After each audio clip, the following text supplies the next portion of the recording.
Hi everyone, it is Chris, back in the cider shed with some more cider to try.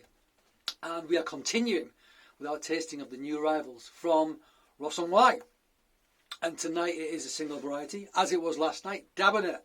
Last video anyway. I very much enjoyed that.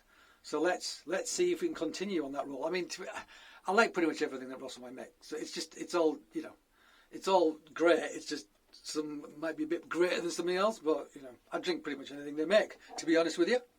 So what's it called? It is called Ball's Bittersweet. I know I've had this in a couple of blends, I think. Pretty sure I have. I've had one from these before, which is a blend of the same juice. They've been separated. One had been put in one barrel, one had been put in another barrel, and were blended back together. Something like that. I forget exactly how they did it, but it's something along those lines. This is not done like that. It's just the one juice treated in the same way. What does it say on the bottle? And Ball's Bittersweet isn't in my apples book, which has just about every apple I ever look up. So, you know, it's pretty rare, I guess, if it's not in that if it's not in that book. Ball's Bittersweet Cider, created in the 1930s by Edward Ball. This is a soft, gentle bittersweet. Following CraftsCon 2019, we experimented with a different SO2 regime. Not sure what I mean by that, but I'm going to ask Albert. For this cider, the result is a fruitier and more aromatic cider than past vintages. Cool. We like fruit. We like aromatics. 6%. Cool. Let's try it. And there is something else to try. If there's something else to try, there is a cheese. What cheese is it? We don't know, Chris. Why don't you tell us? I'll tell you. Bit of Montgomery's cheddar. Look at that. So this is a bit of a sad looking bit. The chunk I've got in the house is massive. It's huge. But it's chucking it down with rain. You might be able to see some rain on my glasses. The big muddy puddle as was coming down the garden. So I didn't want to bring the massive bit down the garden. So I just got a little bit off. And that's what we're going to try. That's way sufficient for a tasting. Way sufficient. And you know, English cider, English cheddar, you know, classic combination. Classic combination. People say what grows together goes together. I don't think that's always true, personally. But I do think it does work with a lot of ciders and a lot of cheddars. And as I've always said, if you've got something really great in this hand to eat, something really great in a glass in this hand to drink, how bad a time can you actually be having? Not very bad a time at all. It's a first world problem. Get over it. Right. Let's crack open the cider. Crack. Chink. Get rid of that. Let's pour it out. Nice little bit of sparkle coming up there. Quite gentle. So bottle conditioned. As always. Unfiltered. As always. It goes without saying with Ross-on-Wye, really. Is it too cold? Undoubtedly. Maybe not too bad actually today. Maybe not too bad. I brought it back from the lockup. I was going to just stick it by the back door and keep it cool rather than warm it up. Rather than having it warm up, but I didn't want to get it too cold. I put it in the fridge anyway, but actually it hasn't warmed up that much because it wasn't very long ago. Blah, blah. Interesting. After dinner speak, mate. Right, let's look at it. Where's my thingamajig?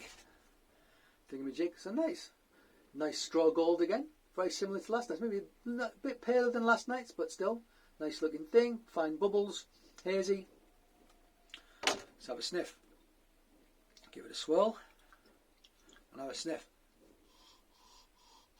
Lovely apple. Lovely apple. Quite a round, rich apple character. Quite a big dose of funk. Some of that sort of sulphurous, volcanic funk that you get quite a lot in Ross-on-Wye ciders. Yeah, there's like a round, rich, maybe hints of stone fruit about it, you know. Not getting much acidity at all on the nose. Round, rich and funky. That's kind of what I'm getting. Yeah. Nice. Nice. Okay. Let's test it.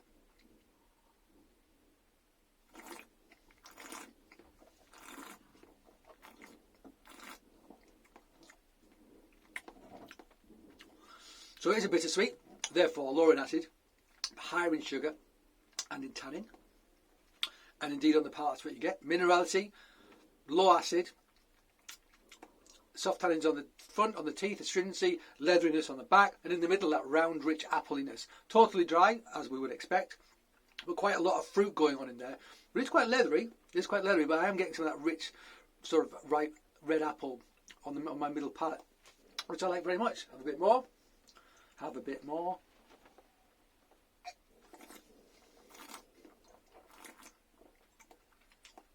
Yeah.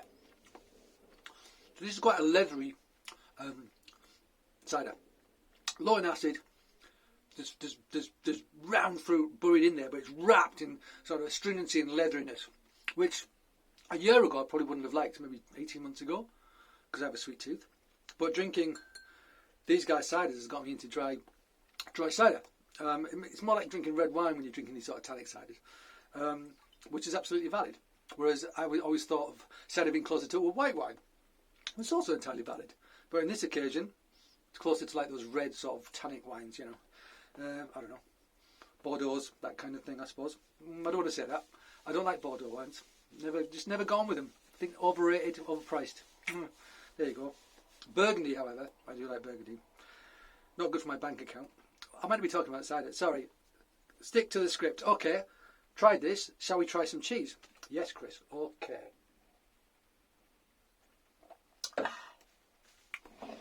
Refreshing. Yeah, minerality there, really coming in a bit. Oh, there's kind of a lighter fruitiness in the background as well, almost a floral element coming in the background. So this is Montgomery's Cheddar from North Cadbury in Somerset. So cloth bound. Let's have a look at it. It's a tiny bit, but there's a rind. So that rind is usually bound in cloth, so you can't see it. But they took the cloth off to cut this. Actually, they try and keep cheddars wrapped in cloth as long as possible because it protects them. You cut it and you just wrap the cut surface and leave the cloth exposed, because you almost kind of kid the cheese into thinking it hasn't been cut. So if you let the cloth, leave it exposed, let it carry on being breathable, doesn't, the cheese can't sweat, then that bit of cheese thinks, oh, I'm still the whole cheese. But in fact, you've cooked the sucker in half. Yeah, the cloth came off this morning. Got it off Mons on Broccoli Market, which is where I was today.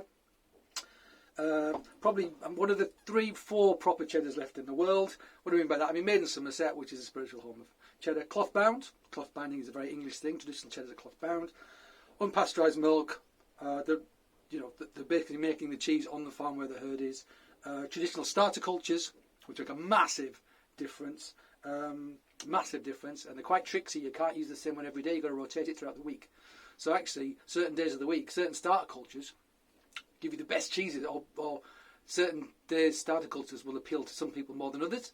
So like you might go, my favourite time of year to get Montgomery's cheddar is a Tuesday, because that's when I use my favourite starter culture. But they have to cycle them, because there's something called bacteriophage. I'll put it on the screen, Google it if you want to find out about it, which eats the starter cultures, and therefore your milk won't turn into cheese. So yeah, cloth bound, unpasteurised, just traditional starter cultures. It's a real deal. And this will be about 18 months old, one would imagine. Ballpark 18 months old. I love the rind on these things. So I'm going to take this whole thing, including the rind, and put it in my mouth. Just got a text there. You might find it vibrating. I always forget to turn it off. I apologise.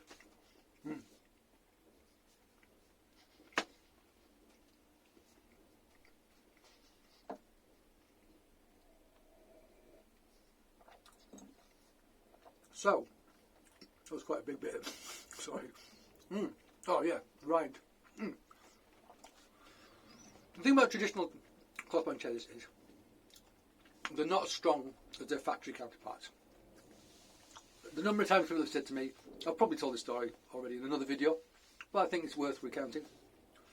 The number of times I've had people say to me, I want the strongest cheddar you've got. And I said, would you like the strongest or the nicest? And then they're confused, because they assume the two things are synonymous. And they're not at all. There's a lot to be said for subtlety, okay? Now, these cheeses don't have the kind of the bite and the piquancy of industrial cheddars, where they'll actually add enzymes, lipases to the milk to break up the fats, to give you that sort of itchy mouthfeel, to make up for a shortage of flavour, if you like. These guys don't do that. So the initial whack isn't as big, but the flavour that you get, you retain for a long time, and it's very, very good indeed. Gentle, there's almost like a beefiness about it, there's a grassiness to it, really good. It's a drier texture because it's cloth bound, so it loses moisture as it ages, so more friable, and I love that slightly more drier texture, around that waxy, pasty texture you'll get with industrial cheddars. And then the rind is phenomenal. I used to go down to this farm every 2 weeks and pick up cheese from Jamie Montgomery. I'd also go to Keen's and I'd go to Westcombe as well, the two of the other traditional cheddar makers. The fourth one is Pitchfork, who I work with now in Borough Market, but they weren't making the cheese back then. So I go down there, pick up these cheeses every 2 weeks, And the flavour of the rind tastes exactly like the smell of the maturing rum at Montgomery's. Like when I eat that rind, bang, people talk about food being transportative. Transportative? Don't know if that's a word. Let's pretend it's a word.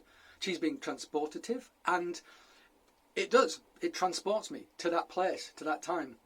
The rind, because of the moulds on the outside of the cheese, actually give flavour to the rind. So it tastes like the rum smells. And it's brilliant. It's absolutely delicious. I love the rind on these. And because they're losing moisture through the cloth, they're getting more concentrated at the paste, at the edge first. So the concentration of flavour at the edge is stronger as well. Top stuff. So I'm going to have a smaller bit this time. Have a bit of this, okay? Tannin and fat. Good bedfellows. Because one makes your teeth sort of greasy, and the other one makes them squeaky. So they don't counteract one another, counterbalance. This is great cheese.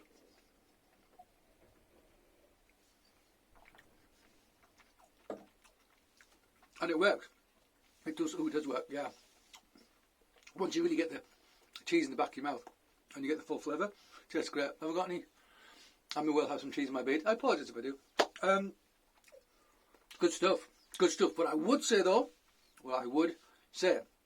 it's for me, I just like the merest hint of sweetness. The merest hint. That is quite a tannic cider, I think. There's fruit in there. There's quite a lot of tannin around the outside.